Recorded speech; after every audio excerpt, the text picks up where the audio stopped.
Welcome, ladies and gentlemen, boys and girls, to the first ever Streamer Chronicles. It is your boy Cino, aka Exile Cino.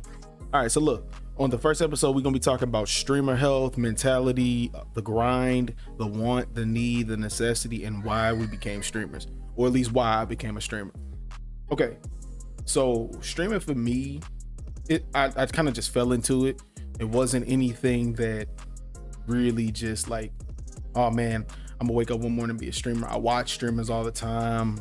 I'm always on Twitch looking at different things, and just one day it was like, man, I think I could do that. YouTube didn't come into play until probably roughly like 6 or 7 months ago. So just to give you a little bit of backstory and context on myself, I am a very, very small Twitch streamer and a very small YouTuber with the aspirations of becoming a full-time YouTuber someday. The grind is mentally wearing. It wears down on you, especially if you have other responsibilities that you have to take care of, but you also want to consistently grind. It mentally puts you in a state of like, when you don't see any growth, it makes you like second guess yourself, make you not want to do it at all. It's one of those things where if you do not put your mental mind, like your thoughts in check, it can overtake you and you will stop. On many occasions, I've stopped, started, stopped, started, stopped, started. My first advice to anybody that's thinking about becoming a streamer: consistency. Even when you don't want to be consistent, even when you're not getting views, even when you're not getting the views on YouTube or Twitch, keep pushing. Eventually you'll start to gain some traction. Now understand, everybody's not going to make it. Everybody's not going to become this big streamer, but the ones that do become big streamers, from what I've seen, are the ones that put that extra step in, that extra work, grind a little bit harder than the next person. So when it comes to the want to stream, some days are easier than others. Some days you get up, you're not gonna want to do it. You might have a long day, you might have worked, you might have, you know what I'm saying, kids like I do. I have 2 boys. You might be a husband like I am as well, and sometimes your body won't allow it. But those are the days you need to push past that. I'm guilty of it too. I'm very, very guilty of not pushing past when I need to. The need, it's almost like when you become a streamer, like, okay, gamers in general, this is a lifetime thing. Most people who have gamed since they were babies, well, not babies, but kids, and they probably will never stop gaming. It's one of those things, it's more than games to us. It's like solace, it's peace. It's a place that we go to where reality really doesn't matter. You know what I'm saying? You can be yourself, play games that you really, really love, immerse yourself in games that you would love to play. Me personally, I'm a Call of Duty fanatic.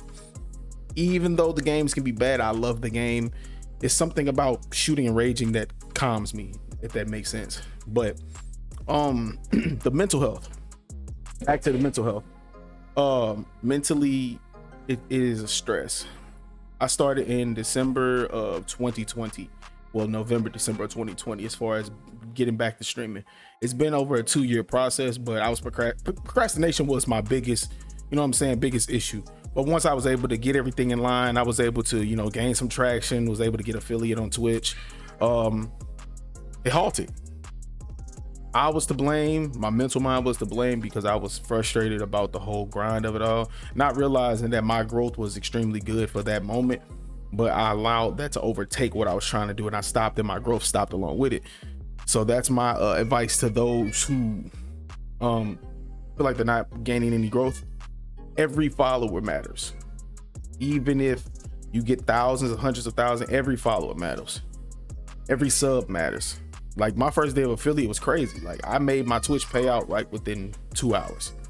And I think that spoiled me to an expectation, which I wasn't ready for because I wasn't consistently getting that. That was more so of my friends, my family members giving me the support that I felt I needed. And man, at one point in time, dude, I had 115 subs. Like, and this is just now getting affiliate.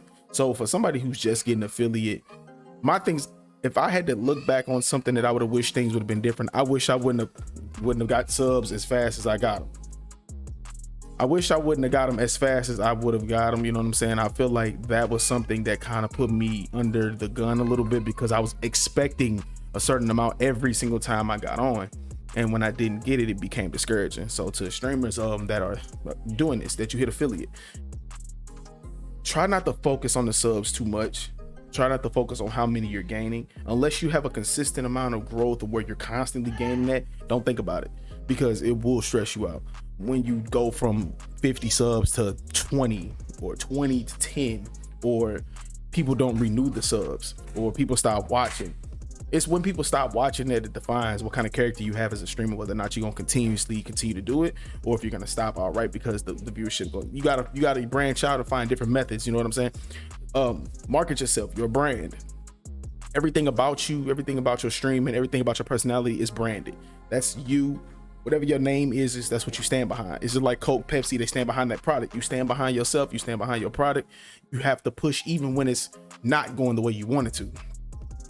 So the reason for me making this segment, I just wanted to shed light on it as being a small streamer. A lot of the times we get videos and see people who are bigger streamers that really try to give us an insight of like in the beginning, but you never get a full clear cut view of what was going on at the beginning.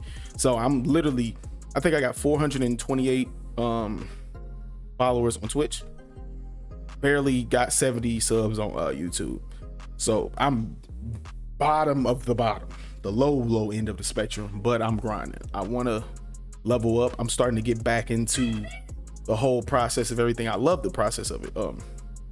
But my biggest advice right now for everyone in episode 1, stay committed, stay dedicated, keep your mind clean. Don't let the negative thoughts get in your head. Your family and friends aren't going to understand why you do it. They're not going to understand why you love it. They're not going to see the progression in this for you. They're not going to see it as a real thing for the most part, because until you start making money in it, people aren't going to really respect it and view it as anything else. But you have to respect it and view it as what you want it to be. If this is your dream, this is your passion, don't let anybody stop you. Don't let anybody deter you from it. My biggest thing was I deterred myself. This right here will get you in trouble 10 times out of 10. So keep your thoughts in check. Stay focused, stay committed. The grind, continue to grind even through the hardships, and you'll always prosper, man. Hey, this has been the first segment of Streamer Chronicles. It's your boy Exile Sino. I appreciate y'all. Peace and love. Until next time. Peace.